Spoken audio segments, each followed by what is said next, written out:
Aloha. Make sure we're in tune. So the idea of doing different movements with different fingers is basically training your brain to have muscle reaction. So if we were going to play that G major, and G major, and scoot it up to a G sharp, which is a great exercise, or C major, C major, C major, C sharp major. When we tell our brain G, G, G, G sharp, or G, G, G, A flat major, or C, C, C, C sharp major, or C, C, C, D flat major, what we do is we train our brain to like see the enharmonic equivalents of the D flat major and the C sharp major being the same chord, and then we're able to hear the major tonality of it, the minor tonality, the sus notes, and then going back to the three. When we know how to play all the different notes inside of a scale, 1, 2, 3, 4, 5, 6, 7, 1, and then we manipulate those. Right now we're working on taking a major and then playing not its major seventh, which is what a major chord already is, do, re, mi, fa, sol, la, ti, major seventh. What we're doing is influencing the minor seventh, so we get a dominant type of chord. That's as far as we've gone as far as that feeling, but we should be able to do that in every key. So if we had G, we would G, A, B, C, D, E, F sharp, G, F, G, A, B flat, C, C, D, E, F. So when we go through the, oh, I'm sorry, that was a G sharp. So here we go. We would have the different notes correlating with these. When we go through the process of hearing C, D, E, F, C, D, E, F, G, A, B, C, for the key is C major. What we do is we learn how to do C, open D, E, F, G, A, B, and then C. All those are natural notes. So when we go through the processes, the fingerings might be the same, but the note names are different. So you don't really have to know the note names as long as you know the fingers stay the same. When we do our scales, you're going to want to just practice doing them in 1 note, 4 note variations using the right hand. So if we had G major, we're going to be doing a G major second fingering. Because we're trying to work on these little half step movements, let's try taking our finger off the B, going to a B flat, keeping that finger up top for the G, and doing a hammer on to get that G flat, G minor to a G major. That gives us that bluegrass feel we're looking for. The way we get that is we take the note off, make a downstroke, put the finger on by hammering it right down as hard as we can, and then doing either a downstroke or an upstroke. I prefer the upstroke. Down, boom, up, down, boom, up, down, boom, up, down. You just work on going faster with the G, C, D. Anything that has a half step, take that flat 3 and make it to a major 3. You're going to love it. Okay. So besides taking G in first, G in second, G in third, scooting up, and finding your sharp note, you can also go all the way up the fretboard to move that chord up.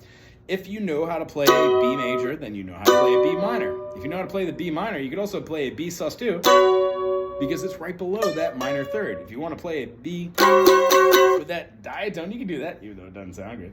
So what we do is we kind of do fretboard recognition. So the idea of playing G to an A is a 1, 2, 1, 2, 3, 1, 2, 3. You can hear the different tonalities between the major and minor, but being able to work a 1 to a 3, and then a 1 to a 4, 1 to a 5, 1 to a 6, 1 to a flat 7, 1 to a major 7, or the natural 7, and then 1 to the 1, the octaves, is a great way to get familiar with how to build chords and name them. So in the key of G major, if I influence the G major with an E note, that would be a G6. And it sounds very close to an E minor, but it's actually a G6 because we have the G on the line. So what we do is we learn how to name chords as we are. We learn a couple new chords here and there to feel out how to place our fingers, and then what positioning our fingers work with. What I would suggest is going online, finding a bluegrass backing track, and then moving from there. So if we've got one that's a G major, 1, 2, 3, 4, 2, 2, 3, 4, C major, 2, 2, 3, 4, 1, 2, 3, 4. How about an F major here?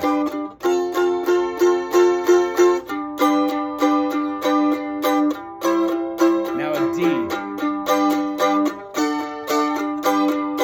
The pressure builds. You buy a gift. You're hoping that your dream will live.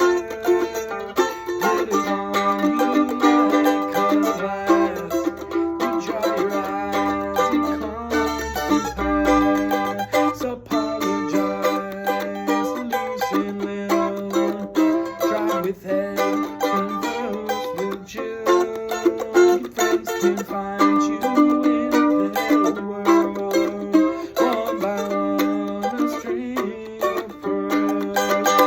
Apologize, this isn't me. Reach out to me, and you will see. Because it goes to lose your grasp. Shut your eyes and do the class. The skin that drips down off the tree and blows back slowly in the beats. You laugh into your heart explodes. You laugh and fall apart. Laugh and fall apart. Laugh and fall apart. Laugh and fall apart.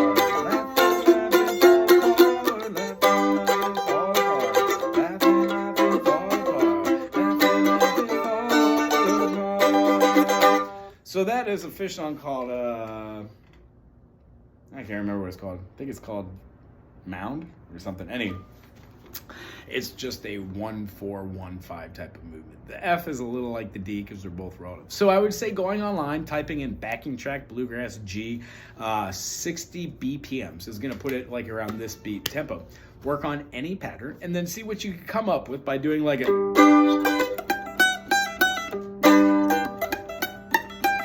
these little hammer-ons and pull-offs. So what we would do is play a G major, keep our fingers up there, and then we're gonna take our finger and slam it on the second fret to get that high note. So here we go, downstroke, and then we put our finger down. And then a pull-off kind of takes the finger, and it takes the note, and it pulls down towards the bottom of the fret, pulling back. And it actually makes a little pull-off, right? So a hammer-on is a downstroke where you take your finger and put it down on the fretboard.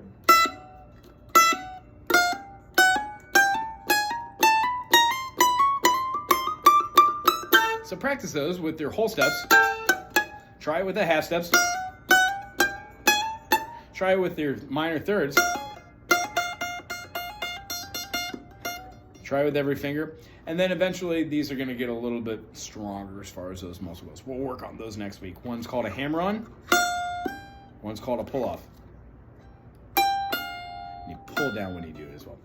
Combination of these tend to be things that you throw in between the chords you already know. So like G major, A minor, B minor. If you were to do like a